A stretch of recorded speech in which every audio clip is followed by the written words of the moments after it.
Good morning, all students. Today I discuss some second student industrial policy in Indian economy.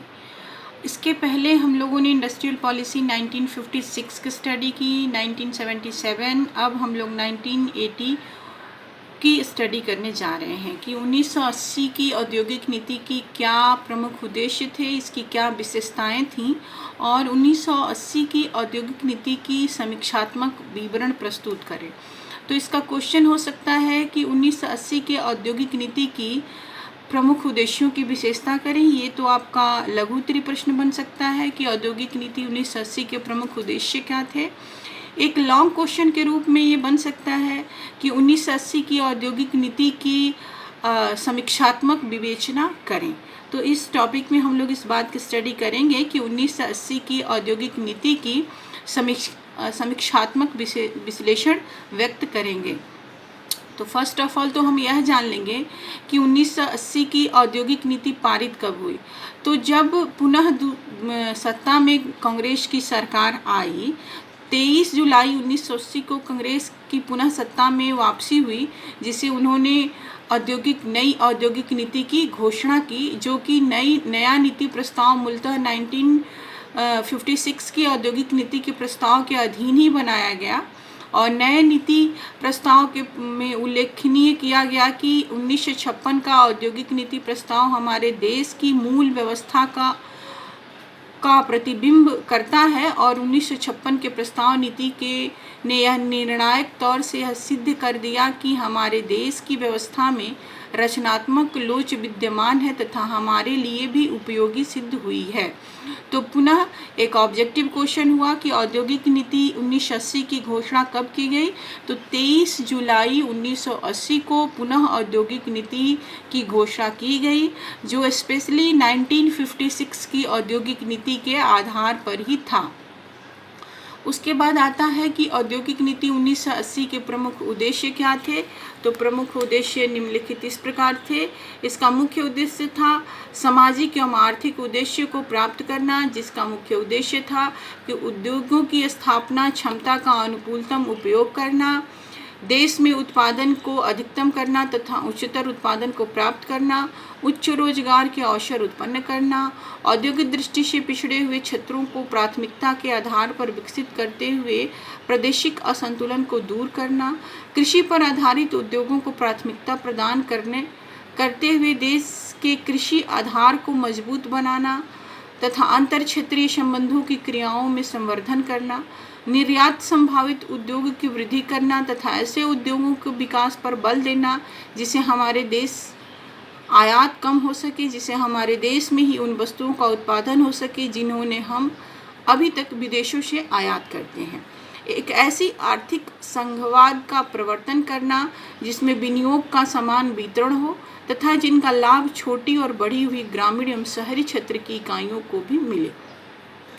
It means कि 1980 की औद्योगिक नीति का मुख्य आधार यह रखा गया कि आयात को कम करना और निर्यात को बढ़ाना, शहरी तथा ग्रामीण दोनों क्षेत्रों के विकास में समन्वय स्थापित करना। इसकी कुछ विशेषताएं हैं जो इस प्रकार से हैं। सबसे पहली विशेषता थी कि सार्वजनिक क्षेत्र में सुधार करना। किसी भी अर्थव्यवस्था का विकास करने के लिए आवश्यक है कि सार्वजनिक क्षेत्र की स्थिति को मजबूत किया जाए। तो उसी तरह 1980 में भी सार्वजनिक क्षेत्र के विकास पर विशेष ध्यान दिया गया।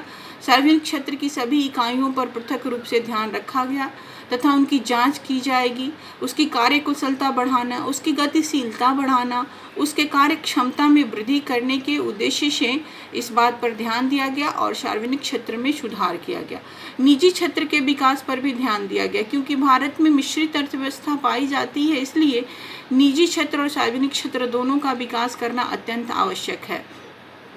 1956 में मिश्रित अर्थव्यवस्था की नींव कायम की गई। उसी को ध्यान में रखते हुए 1980 में निजी क्षेत्र के विकास पर भी विशेष ध्यान दिया गया और इस बात की पूरी व्यवस्था की गई कि जितना हो सके सरकार के द्वारा निजी क्षेत्रों के विकास की तरफ ध्यान दिया जाएगा। उसके बाद आता है लघु उद्योगों का विकास। लघु उद्योगों का विकास करना मुख्य रखा गया, क्योंकि बिना लघु उद्योगों के विकास के अर्थव्यवस्था की विकास करना कठिन हो जाएगी। लघु उद्योगों में विनियोग की सीमा को 10 लाख से बढ़ाकर 20 लाख कर दिया गया। सूक्ष्म क्षेत्र की इकाइयों में विनियोजन की सीमा 1 लाख से बढ़ाकर 2 लाख कर दी गई। सहायक उद्योगों में विनियोग की सीमा 15 लाख से बढ़ाकर 25 लाख कर दी गई। इस तरह लघु उद्योगों की सहायता एवं विकास करने की दृष्टि से कुछ आवश्यक सामग्री को लेकर बफर स्टॉक के निर्माण की योजना की गई। इस कार्य के लिए राज्य के लघु उद्योग विकास निगमों तथा केंद्र स्तर पर राष्ट्रीय लघु उद्योग निगम की सेवाओं का उपयोग भी किया गया। आवश्यक सामग्री संबंधी राज्य की विशेष आवश्यकताओं का भी केंद्र द्वारा प्राथमिकता दी गई। उसके बाद आती है रुग्ण इकाइयाँ। रुग्ण इकाइयाँ का मतलब होता है कि वैसी औद्योगिक इकाइयाँ जो बीमार पड़ गई हैं, जिनकी उत्पादन क्षमता कम हो गई है, उनके विकास पर विशेष ध्यान दिया गया।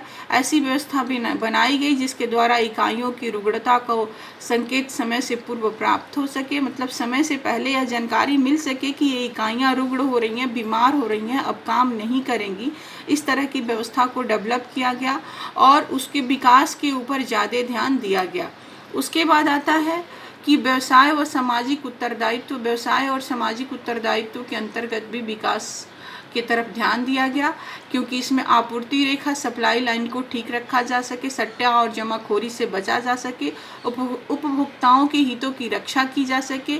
इस तरह से सामाजिक एवं व्यावसायिक उत्तरदायित्व को विकसित करते हुए 1980 की औद्योगिक नीति पर ध्यान दिया गया।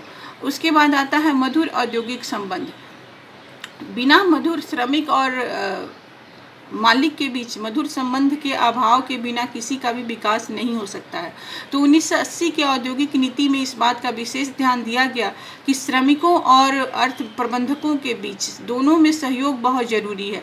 सरकार का यह विचार रखा गया कि दोनों पक्षों का सहयोग प्राप्त करके औद्योगिक शांति बनाकर उत्पादन में वृद्धि किया जा सकता है। उसके बाद आता है विनियोजन का वातावरण। विनियोजन के वातावरण पर विशेष ध्यान दिया गया।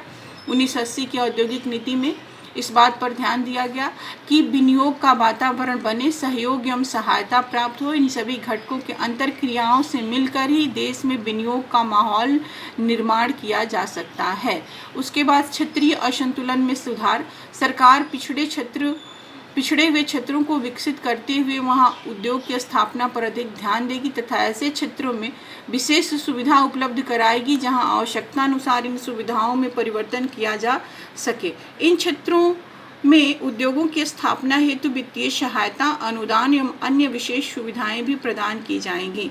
सरकार ने क्षेत्रीय असंतुलन के विकास की तरफ विशेष ध्यान दिया और इस बात का ध्यान रखा कि जिस राज्य में इस असंतुलन की स्थिति है वहाँ विशेष सुविधा प्रदान करके उसको विकसित किया जाए। ग्रामीण उद्योगों का विकास। ग्रामीण उद्योगों के विकास पर भी ध्यान दिया गया और उनके ग्रामीण तथा शहरी दोनों ही क्षेत्र में विनियोग को प्रोत्साहित करने और उच्च उत्पादन एवं उच्च रोजगार के आदर्श को प्राप्त करने का लक्ष्य रखा गया। उसके बाद आता है निर्यात उन्मुख उद्योगों को प्रोत्साहन। जो उद्योग निर्यात को बढ़ाने के दृष्टिकोण से रखे गए थे, उनके उद्योगों को विकास पर विशेष ध्यान दिया गया क्योंकि इसका मेन उद्देश्य ही था आयात को कम करना और निर्यात को बढ़ाना, ताकि देश में बैलेंस ऑफ पेमेंट को अनुकूल बनाया जा सके। टेक्नोलॉजी एवं आधुनिकीकरण। नई औद्योगिक नीति इस बात का उल्लेख किया गया कि संपूर्ण औद्योगिक व्यवस्था का आधुनिकीकरण किया जाए और इस उद्देश्य की पूर्ति के लिए टेक्नोलॉजी का विकास किया गया। इसके अतिरिक्त औद्योगिक एवं अनुसंधानकर्ताओं को टेक्नोलॉजी की आयात की भी सुविधा दी गई। तो ये थी 1980 की औद्योगिक नीति की विशेषताएं और उसके उद्देश्य। अब आता है कि इसकी जो नीति की समीक्षा है वो क्या है। देखिए, कभी ऐसा भी हो सकता है कि केवल यही लघु उत्तरीय प्रश्न में आ जाए कि 1980 की औद्योगिक नीति की समीक्षा कीजिए। इसलिए मैं जो भी पॉलिसी पढ़ाती हूँ, आपको बताती हूँ, उसमें इसकी समीक्षा जरूर बताती हूँ, जिसको आप निष्कर्ष के रूप में भी डाल सकते हैं या पूरी नीति की समीक्षा इसके अंतर्गत आ जाती है। तो जुलाई 1980 में देश की कौन सी नीति औद्योगिक नीति की घोषणा की गई? तो जुलाई 1980 में औद्योगिक नीति देश में 6वीं औद्योगिक नीति की घोषणा की गई, जिसमें कि इस बात का ध्यान रखा गया कि औद्योगिक उत्पादन में 4% की वृद्धि की जा सके। और कुल मिलाकर इसमें हम केवल उसकी समीक्षा करते हैं कि 1980 की औद्योगिक नीति में क्या मिला, क्या नहीं मिला और क्या इसका विवरण किया जाता है। तो इस प्रकार इस टॉपिक के अंतर्गत हम लोग इस बात का स्टडी करते हैं कि औद्योगिक नीति में जिन अनेक महत्वपूर्ण बातों का समावेश किया गया और जिनका वर्णन किया गया, उसमें विशेषता यह रहा कि विगत 35 वर्षों में 1948 की औद्योगिक नीति से लेकर 1983 तक हमने यह देखा कि अर्थव्यवस्था की धीमी प्रगति का कारण नीतियों के कुछ दोष हैं, अतः प्रत्येक औद्योगिक नीति में उस दोष को दूर करने का प्रयास किया गया। तो इस तरह से यह आपका एक टॉपिक रहा कि 1980 की औद्योगिक नीति क्या है, इसकी समीक्षात्मक विवरण प्रस्तुत करें।